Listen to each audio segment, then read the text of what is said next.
This weekend has been especially violent for the representatives of the freedom of speech in Mexico, with several raids in journalists' homes and another photojournalist found dead in Veracruz. More with our correspondent Clayton Conn. Once again, journalists in Mexico are expressing outrage over another wave of attacks against media makers and the right to a free press. On Friday, it was reported that the home of veteran and critical journalist and columnist Gloria Muñoz Ramirez of the Mexican daily La Jornada, Gloria, whose major topics are of social movements and government corruption, her home was broken into, yet with no material valuable stolen. A day before, the digital media outlet that Muñoz directs, Desinformemonos, suffered a cyber attack, losing a large portion of its archives and internal information.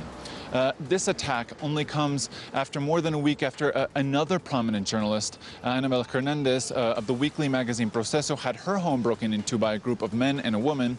Again, no items of value were stolen. Now, Hernandez had recently done investigative reporting on the forced disappearances of the 43 Ayotzinapa students and corruption in the federal penitentiary, where drug boss Joaquin El Chapo Guzman had escaped earlier this year. Now, finally, a photojournalist named Juan Carlos Landa in the conflicted state of Veracruz was reported kidnapped last week and found dead over the weekend. He had signs of torture. Now, this whole wave of attacks and intimidation towards critical journalists comes after authorities have been called out for their inability of guaranteeing the physical integrity or basic rights of media makers. And according to Mexico's National Commission on Human Rights, Mexico suffers from an 89% impunity rate when it comes to investigating and prosecuting those who attack journalists. This is Clayton Conn reporting for teleSUR here in Mexico City.